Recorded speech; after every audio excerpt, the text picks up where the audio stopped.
Buenas tardes a todos nuestros radioescuchas en la región de Valparaíso, la provincia de Quillota, Chile, y también el extranjero que nos ven. Un saludo para todos los ajedrecistas chilenos y de toda Sudamérica, Europa, Asia y Oceanía. Para todos aquellos que nos ven de habla hispana. Bueno, retomamos nuestro programa. He recibido muchos comentarios positivos y sobre todo la solidaridad de los ajedrecistas y las preguntas respecto al por qué no habíamos continuado con este programa, Ajedrez 64, pero básicamente es por una cuestión de viajes y también algunos problemas técnicos que hemos tenido con la radio, pero ya se han solucionado rápidamente y por lo tanto continuamos con este programa de ajedrez dedicado a todos los ajedrecistas chilenos, sudamericanos y de habla hispana en la web. Bueno, primeramente referirme un poco a las actividades que se han hecho, que se están haciendo más bien en el ajedrez chileno, básicamente en la región de Valparaíso. Un saludo cordial a el Club de Ajedrez Quillota, digamos, que mantiene actividad y mantiene jugadores. Hoy en día están jugando un torneo, varios jugadores. Ahí está José, me parece, Dan, Cristian está en Santiago, están jugando en Chess Viña, un torneo sub-1008 que están ahora jugando. Y básicamente también referirme un poco a lo que ocurrió ayer en el Club de Ajedrez La Calera, donde tuve la oportunidad de asistir en la tarde a un torneo escolar donde fue campeona Valesca Rosas. Un saludo para ella, mi alumna. Después en el segundo lugar sale Martina Tapia, también mi alumna, un saludo para ella.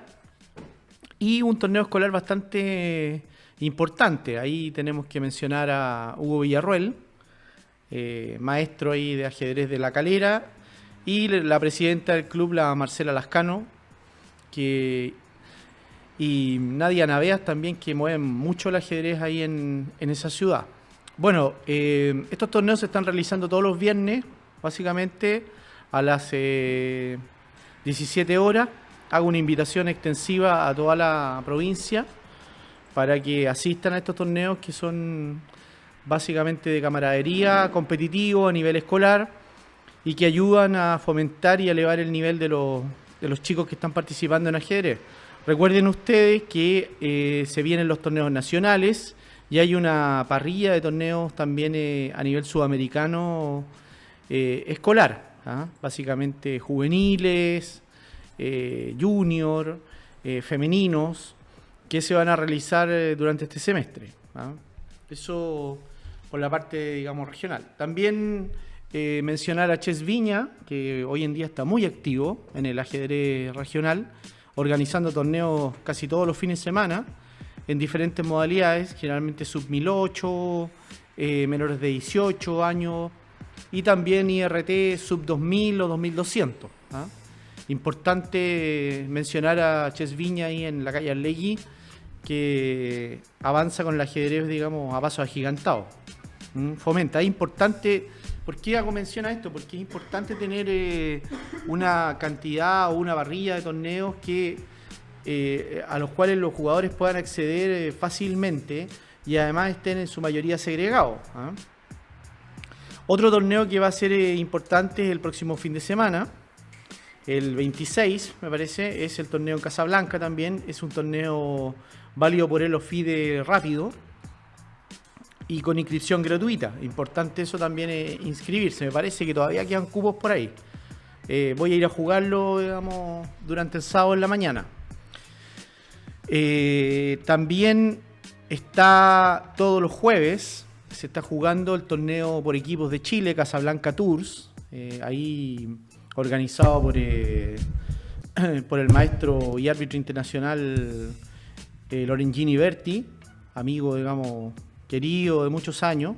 También Christian Mitchell, maestro internacional, muy amigo también, y que ellos están solventando este campeonato interesante por equipo, que reúne, digamos, a los mejores jugadores de Chile, básicamente, ¿no? Ajedrez Chile 1, A, tiene otros equipos más, está Departamento, está Certal, y está el equipo que estoy participando yo como primer tablero, que es Florida USM, ¿no? Ahí estamos, estoy yo de primer tablero, segundo tablero juega Gustavo Pedreros, tercero Rodrigo Morales, un saludo también para ellos, Patrick Lai en el cuarto, quinto lugar Rigoberto Guajardo y sexto lugar Fulvio Álvarez, ¿no? Toda una playa de jugadores de la Santa María que nos hemos mantenido en el tiempo organizando y yendo a diferentes torneos. Importante mencionarlo, ¿eh? La primera ronda nos tocó bastante difícil, nos tocó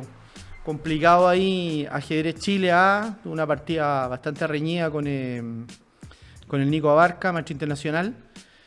Y bueno, logramos obtener un medio punto ahí con Rodrigo Morales, que empata con el maestro Sánchez.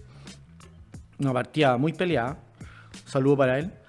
Así que esas son las actividades. Ahora, también están ocurriendo actividades a nivel de internet, básicamente en el portal de ajedrez de Lineage, donde se está jugando torneos por equipo, que se va a realizar, me parece, el domingo 26 también. Se va a realizar un torneo por equipo, Lineage. Ahí también voy a participar, pero ahí voy por el Club Quillota, de primer tablero. Rey Lagarto 2018 es el nick. Y ese día hay que conectarse para ver el tema de las rondas y jugar el 3+2, ¿no? Estos son torneos Blitz que se hacen básicamente para mantener la actividad por internet. Lichess es un portal muy popular, está chess.com también, y está ICC, que es pago, que hay que pagarlo. Pero uno tiene varias alternativas. Además, estos portales, la ventaja que tienen, yo los recomiendo porque tienen no solamente el menú para jugar, sino que hay menús de entrenamiento, hay videos explicativos, hay a veces maestros que están haciendo clases, hay algunos tutoriales también, y por lo tanto es importante, mantienen, digamos, aquí el jugador de todos los niveles que quiera progresar, no tiene excusa para no hacerlo. Puede entrar y hacer un par de ejercicios diarios u otras cosas.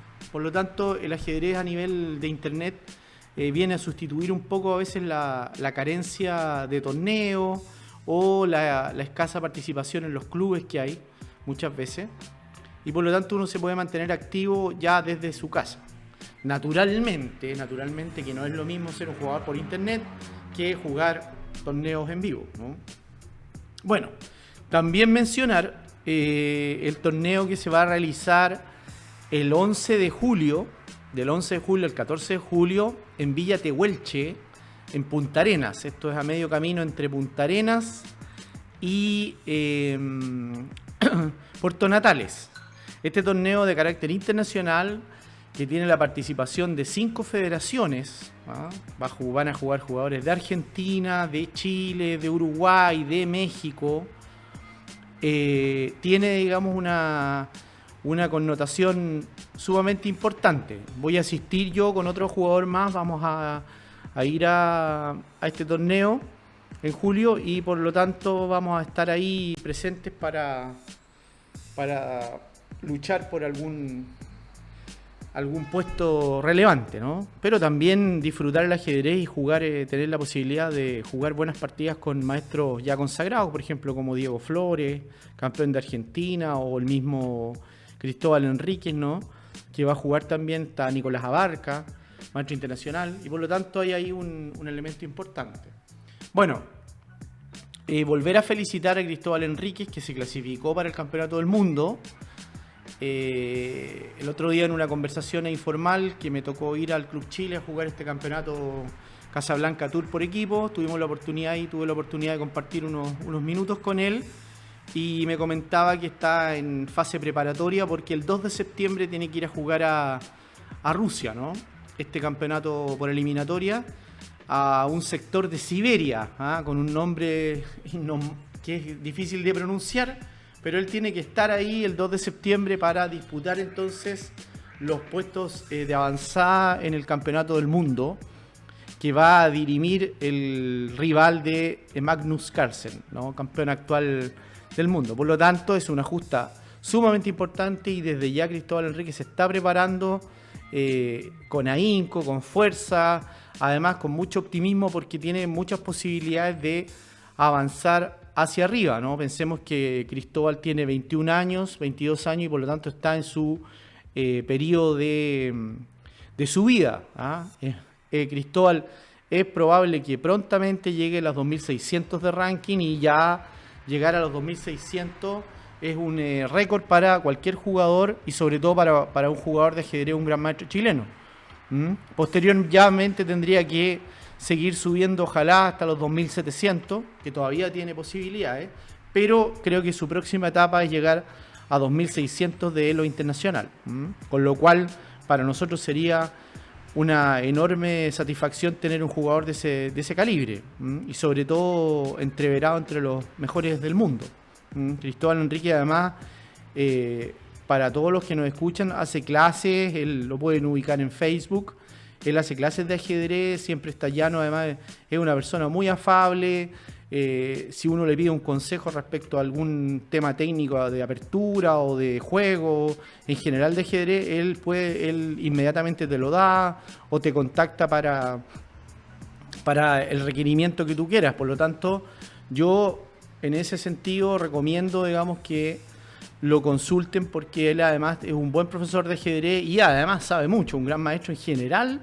Diría que sabe bastante, igual que otros grandes maestros chilenos, como por ejemplo Rodrigo Vázquez, ¿no? Que también Rodrigo Vázquez es un excelente profesor y tiene una alumna hoy en día aventajada, ¿no? Javiera Gómez, hace un día atrás, 2 días, se consagró campeona sudamericana y es la primera gran maestro que tiene Chile a nivel femenino. Completó la norma, la tercera norma de gran maestro, y por lo tanto técnicamente es la primera gran maestro femenina de Chile. Eso es un logro sumamente importante para nuestro país. Espero que las autoridades sepan reconocerlo y también apoyar a esta jugadora que es de excepción. Lo que le falta, sí, y ahí yo creo que requiere el concurso ya de dineros estatales, es completar el ranking, porque ella me parece que tiene 2.000, no llega a 2.100 y tiene que tener 2.300 para acceder a este título de gran maestro. Es decir, el título de gran maestro requiere 3 normas y requiere un ranking. Este ranking es de 2.300, pero en este sentido Javiera aún no lo tiene. Ella tiene el título, pero una vez que llegue a los 2.300 puede cobrar este título de gran maestro. Y por lo tanto, para subir el ranking, que son ciento y tantos puntos, necesita jugar torneos de alto nivel, a nivel femenino. Y eso requiere una inversión de dinero. Por lo tanto, yo hago un llamado a las autoridades deportivas para un apoyo hacia Javiera, para que pueda, digamos, ser enviada a jugar torneos a Estados Unidos, a Europa, a los sectores, digamos, más avanzados, donde se hacen torneos fuertes, y también con la concurrencia de un entrenador que apoye esta labor. Me parece de suma importancia para el ajedrez chileno que podamos, digamos, apoyar a una jugadora de excepción como ella, ¿no? Que nos puede dar más triunfos. Incluso, es más, podría aspirar a un campeonato mundial eventualmente. Recordemos que Javiera tiene recién 18 años, sub-18, por lo tanto tiene un camino a recorrer muy grande. Es una jugadora de proyecciones, con un buen profesor y una buena, digamos, carta o ruta de torneos. Ella puede perfectamente entreverarse entre las mejores jugadoras de ajedrez chileno. Yo creo que eso es un elemento que no se puede echar al saco roto. El ajedrez en Chile hoy en día está surgiendo y hay que darle el apoyo respectivo. Yo personalmente estoy apoyando mucho el ajedrez escolar, el ajedrez en nuestra región, en la región de Valparaíso y sobre todo en la región interior de Valparaíso, ¿no? Calera, Quillota, Villa Alemana también, que es importante, ¿no?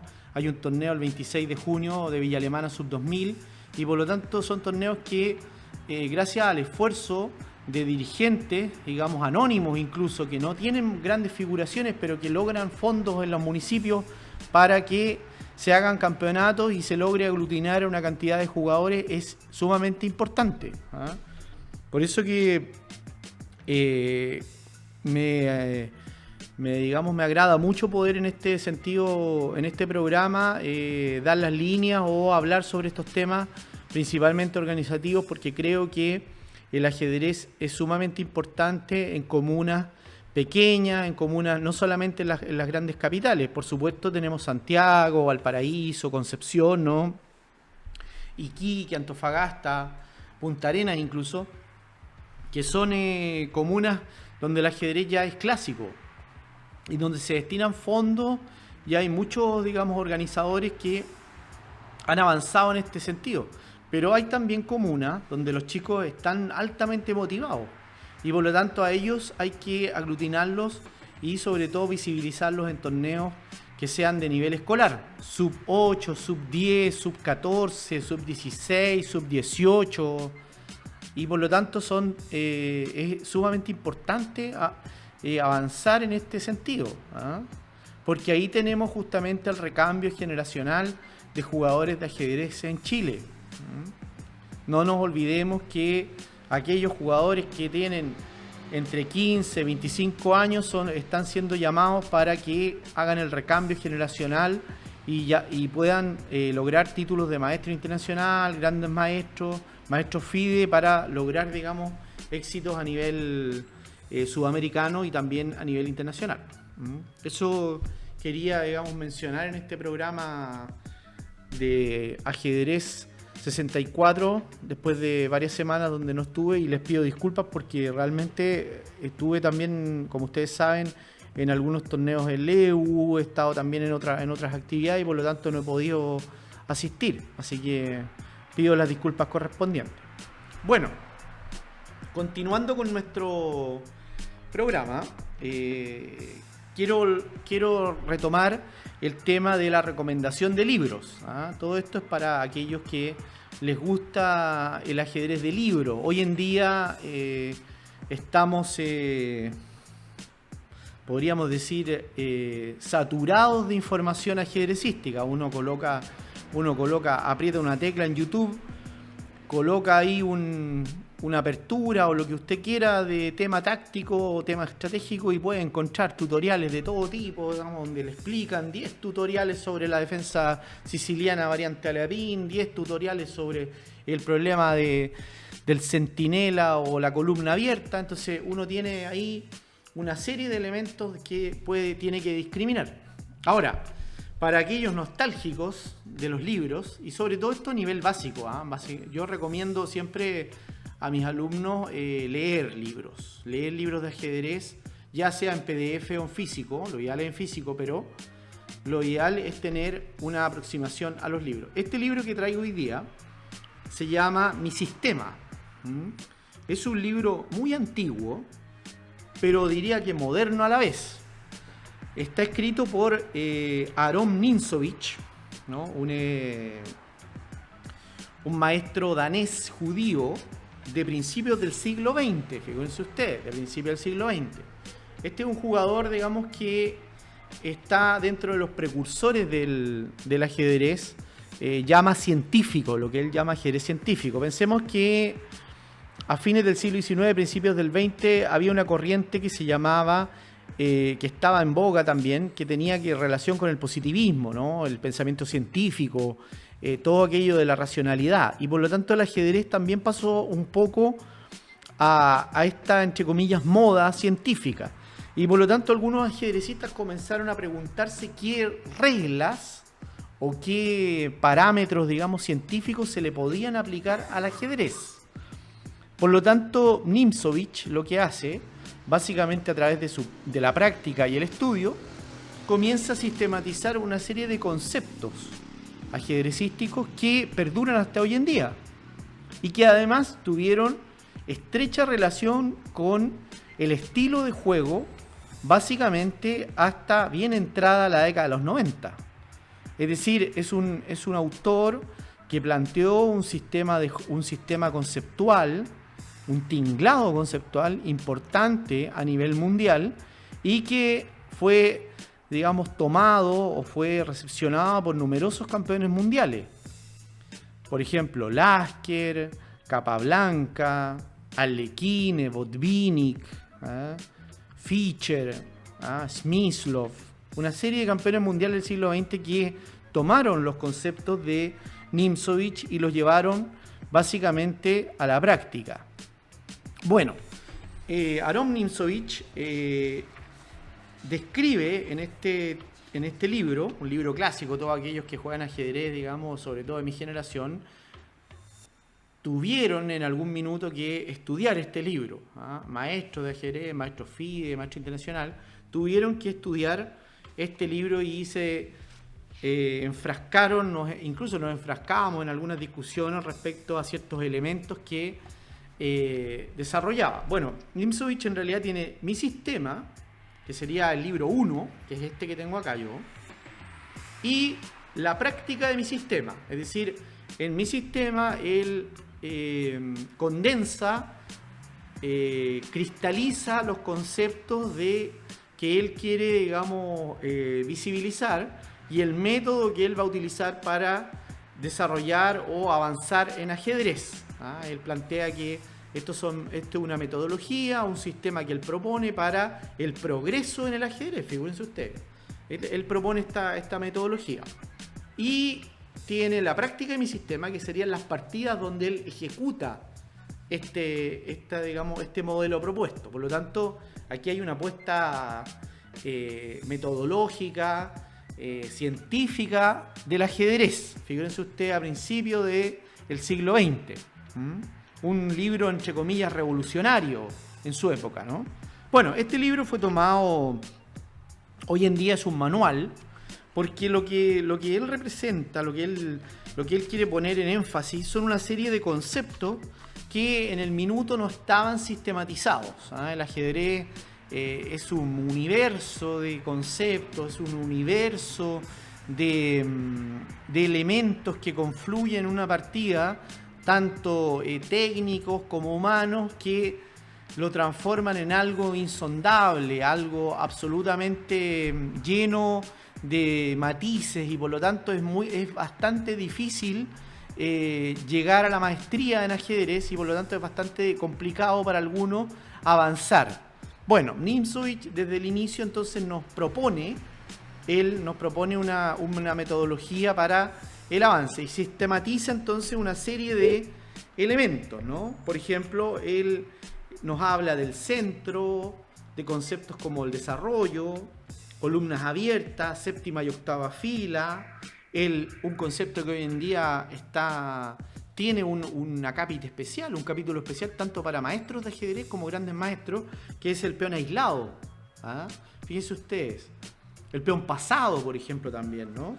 Entonces, por lo tanto, tiene una serie de elementos que va a configurar toda esta postura conceptual, con esquemas, ¿no?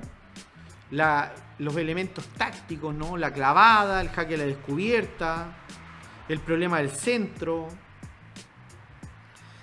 Y por lo tanto hay una serie de elementos que Nimzowitsch nos va a introducir. Él básicamente es bastante didáctico. Yo por eso recomiendo mucho este libro, y lo ocupo mucho en clases también.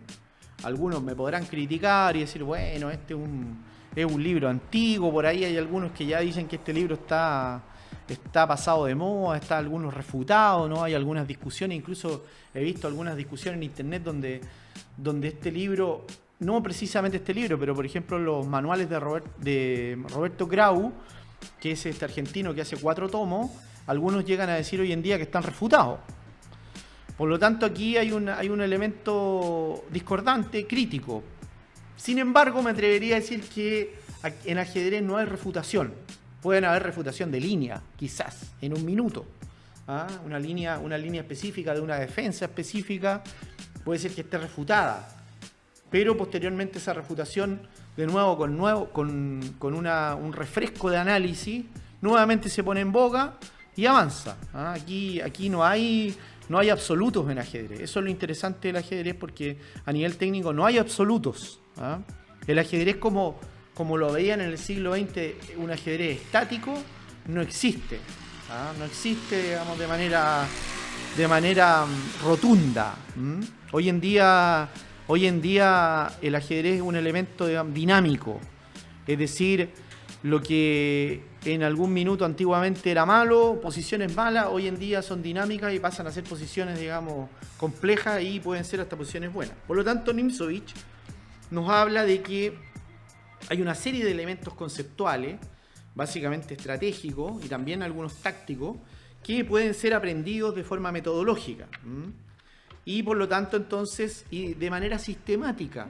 Es decir, él nos plantea por primera vez en el siglo XX una metodología, una comprensión sistemática de ciertos conceptos que el ajedrecista que aprende estos conceptos, que los internaliza, puede aplicarlo y por lo tanto llegar a la maestría de ajedrez.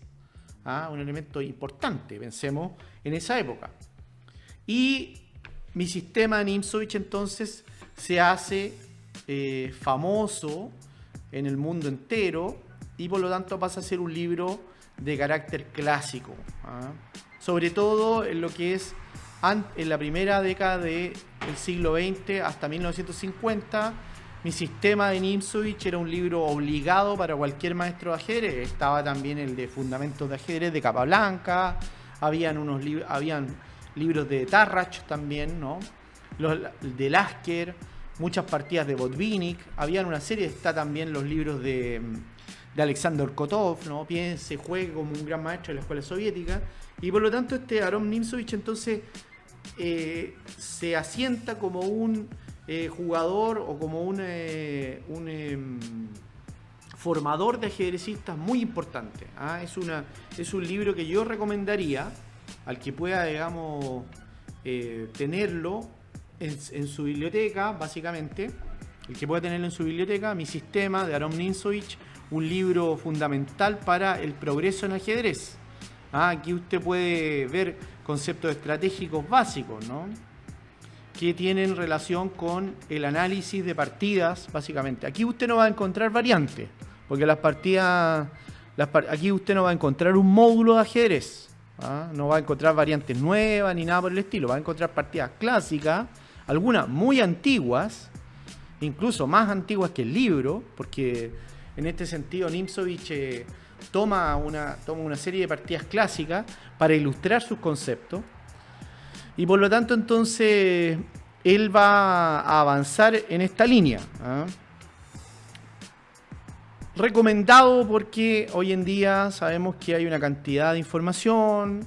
Usted puede tomar ChessBase, puede tomar un módulo, ver una partida. La partida le va diciendo a usted quién está mejor, si el blanco o el negro, se lo pone en números, le pone un menos si está mejor los negros, si está mejor el blanco le pone un más. Va sugiriendo las movidas, va sugiriendo las líneas, el porcentaje de las jugadas que se han jugado, de esa línea específica. Bueno, esto no tiene relación con eso.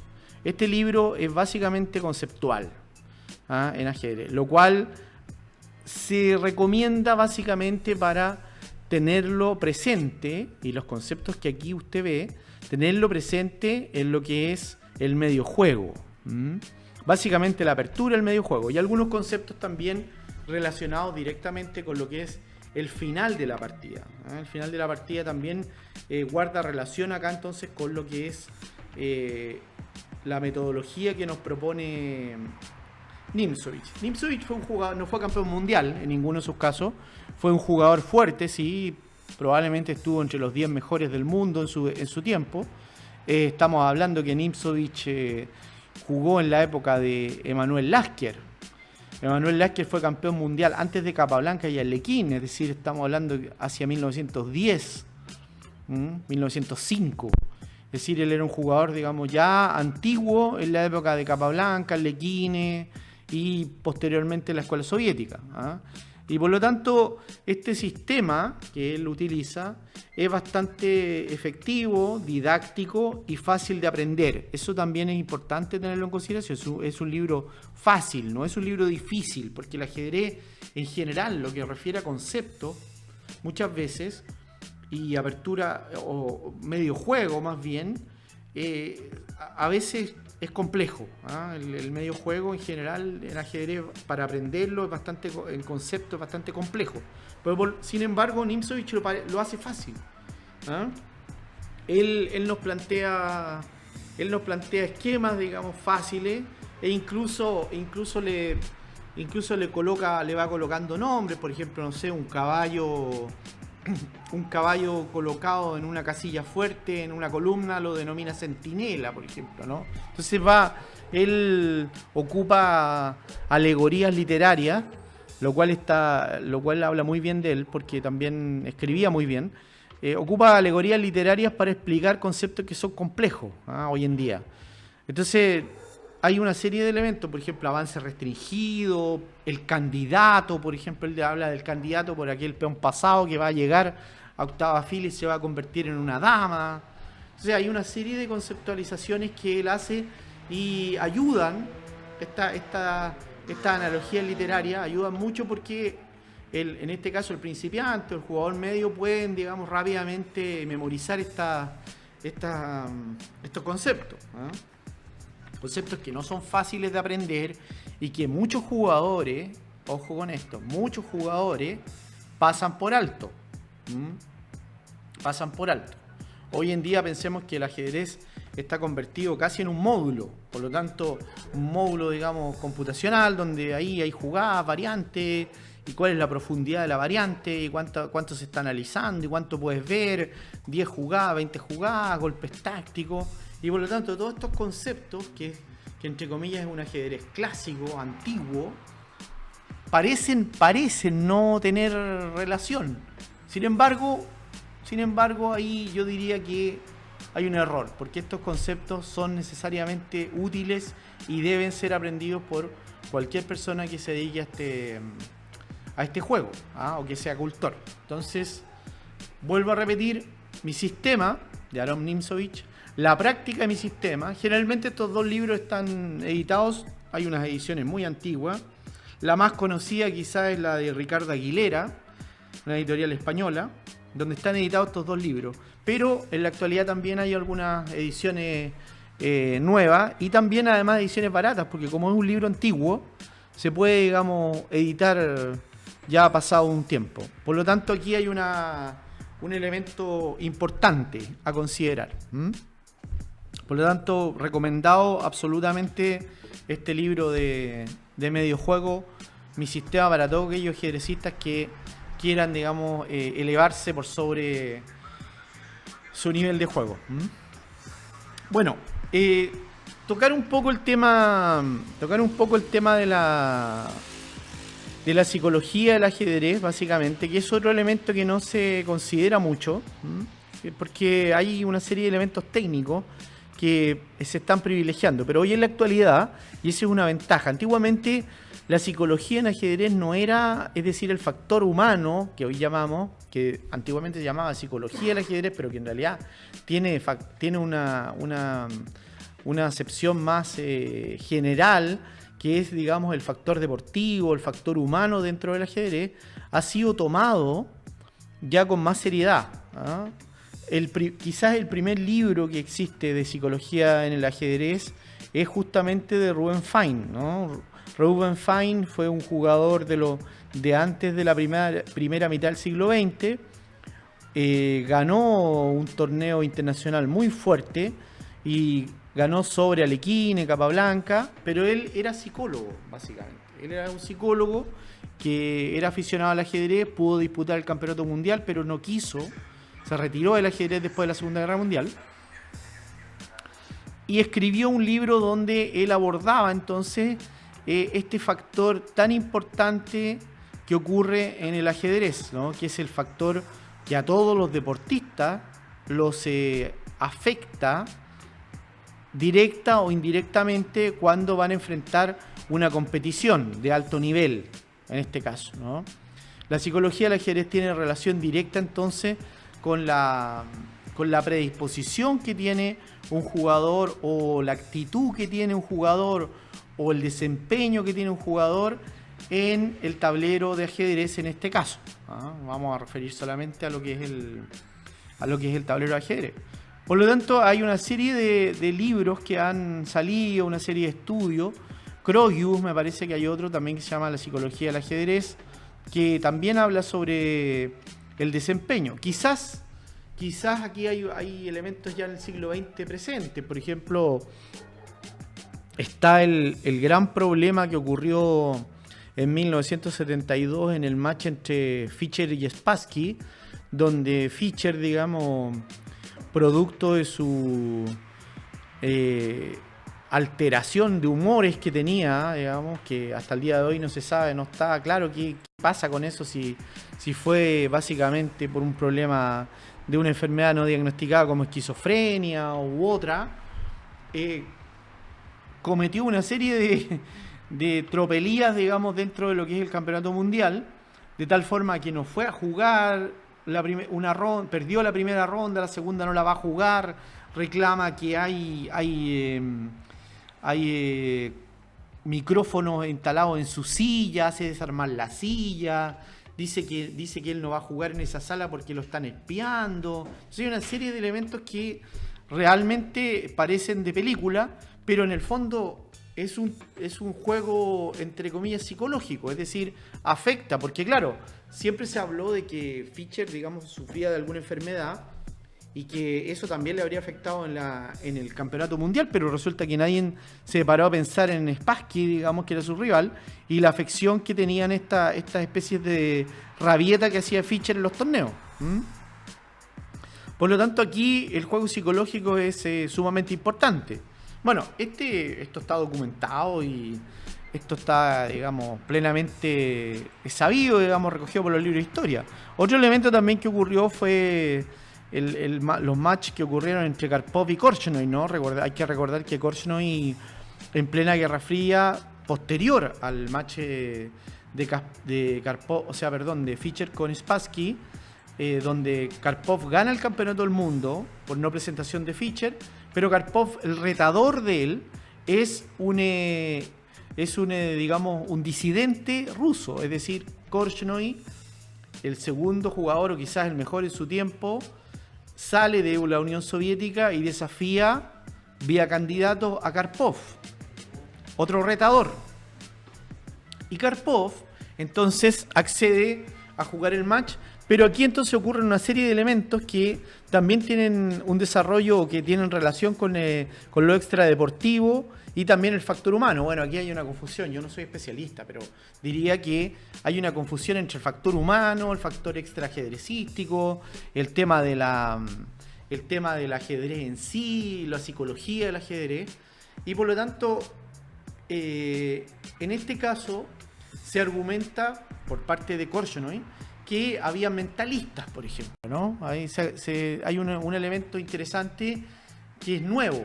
Es decir, Korchnoi dice que en la sala de juego, donde él estaba jugando con Karpov, había mentalistas que estaban sentados, por lo menos uno se pesquisó, que estaba sentado frente a él, en el público, y lo miraba fijamente. Bueno, esto ya diríamos, es paranormal, pero según Korchnoi, este mentalista le enviaba ondas de bloqueo a su cerebro. Y por lo tanto, Korchnoi entonces no podía pensar bien las variantes o no podía concentrarse bien. ¿Ah? Pero según las cámaras, efectivamente había una persona que estaba mirando siempre fijamente a Korchnoi. ¿Ah? Bueno, el desarrollo de lo paranormal, aquí ya entramos en un terreno, digamos, más discutible, lo paranormal, y es que pensemos que la Unión Soviética, la Rusia, digamos, de la Guerra Fría, los rusos invirtieron mucho dinero en el desarrollo de actividades paranormales, ¿ah? Sobre todo para el control de emociones, para los espías, para, digamos, algún tipo de sabotaje. Los rusos, ellos invirtieron mucho en estos temas paranormales. Por lo tanto, esta era una ocasión de probar esta técnica, entre comillas, o este desarrollo de esta arte.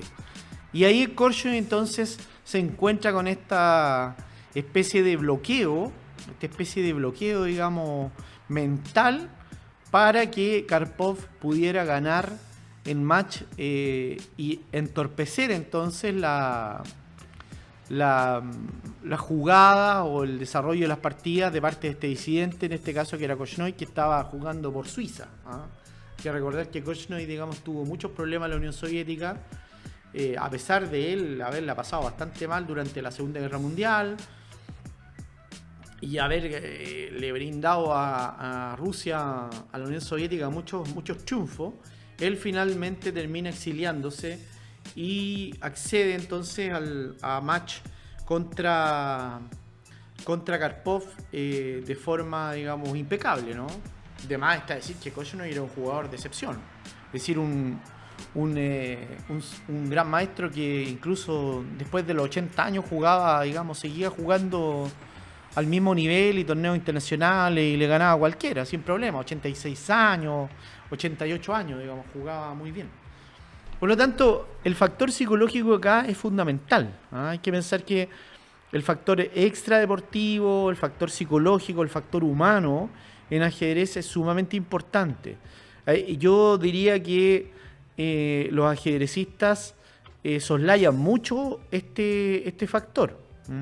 Esto quiere decir que en la preparación de los torneos, en la preparación de delegaciones, en la preparación de equipos ajedrecísticos, por ejemplo, para la Olimpiada, esto es muy poco tocado, ¿ah? Es decir, la psicología en ajedrez, la forma de preparación mental, básicamente, porque hay que pensar que el juego de ajedrez es un juego de presión, es un juego de actitud, ¿ah? Es un juego de convicción, es un juego donde uno tiene que tener un amor propio muy fuerte, una capacidad muy fuerte para jugar, para enfrentar ciertos desafíos y además para enfrentar mucha presión y en poco tiempo, y por lo tanto tiene que estar muy bien psicológicamente, muy bien predispuesto en actitud para llevar a buen puerto una partida de ajedrez, sobre todo de alto nivel. Aquí no hay medias tintas, ¿ah? Es decir, un jugador tiene que estar, un deportista dedicado al ajedrez tiene que estar 100%, digamos, en buena actitud para enfrentar un torneo de alto nivel. De lo contrario corre el riesgo de una debacle ajedrecística, es decir, un torneo malo, un torneo donde el jugador entonces no adquiere o no tiene, digamos, la resistencia para avanzar. Hay muchos jugadores, muchas personas en general que juegan ajedrez, pero que no juegan torneos porque les provoca demasiado estrés, por ejemplo, ¿no? El estrés en ajedrez es un elemento que hay que considerar y que es importante también abordarlo, ¿ah? Es un elemento sumamente importante. Muchas partidas se han perdido por este factor. Partidas muy hermosas, partidas, digamos, de mucha calidad, se pierden por factores, digamos, que no tienen relación solamente con lo técnico, ¿ah? Tienen una relación importante con lo que es la psicología del ajedrez, ¿ah?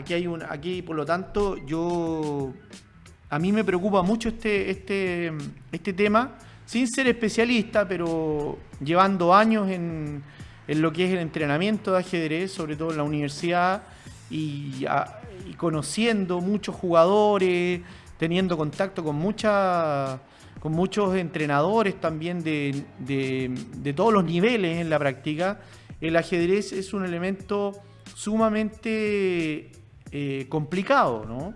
Por ahí el maestro internacional Zlotnik, que es ruso, me tocó conocerlo en España, en un torneo internacional que jugué hace muchos años, el 2000, 2001, donde jugaba Anand también. Él, recuerdo que conversando, porque él vivía en España, hablaba perfecto español, me dijo siempre que el ajedrez era un boxeo mental. Por lo tanto, eso nos lleva a un escenario bastante complicado.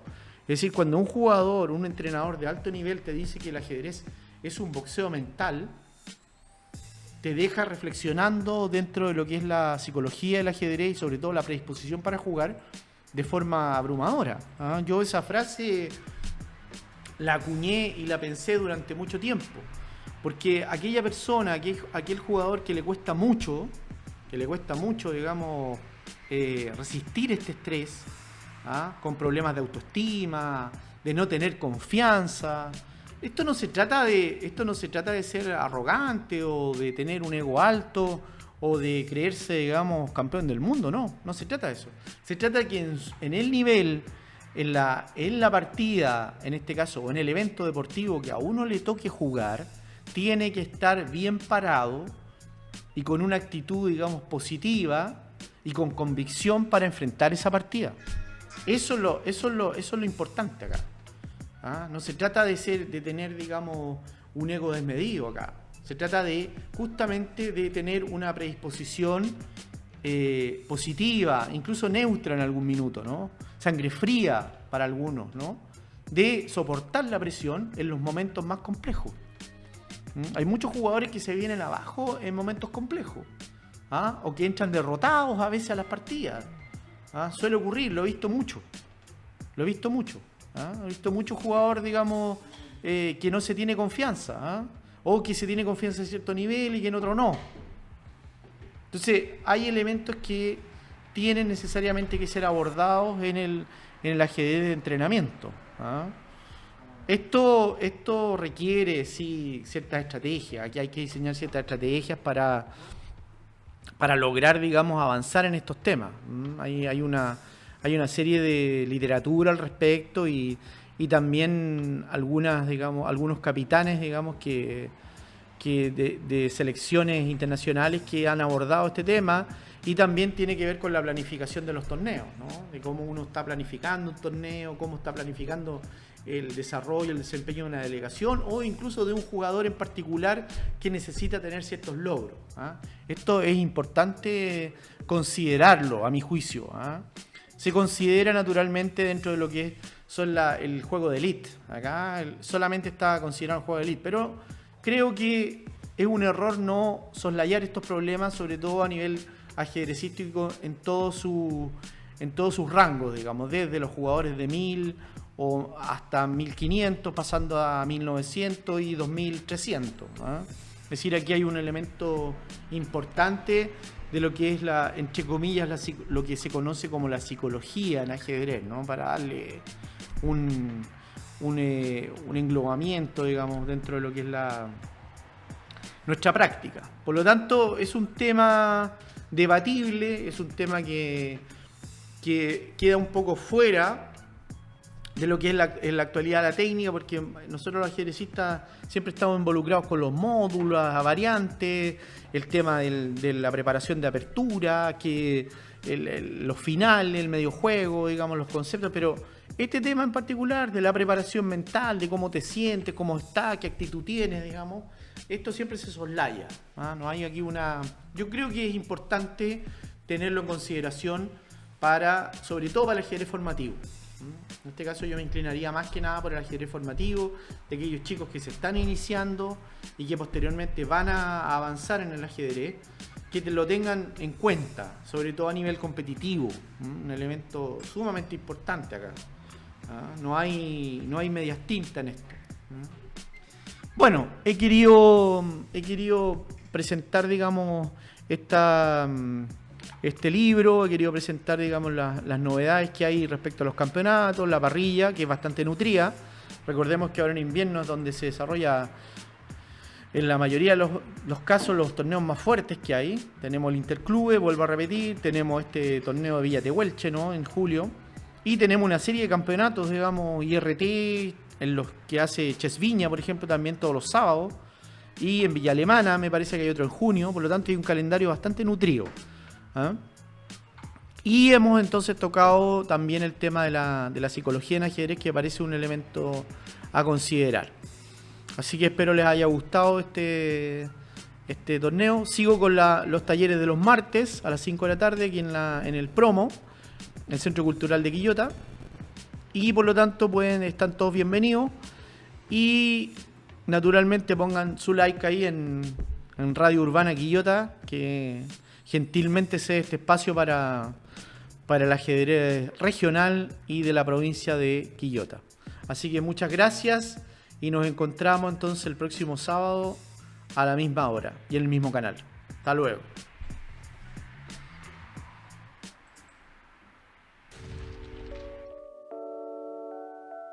Yeah, yeah, yeah.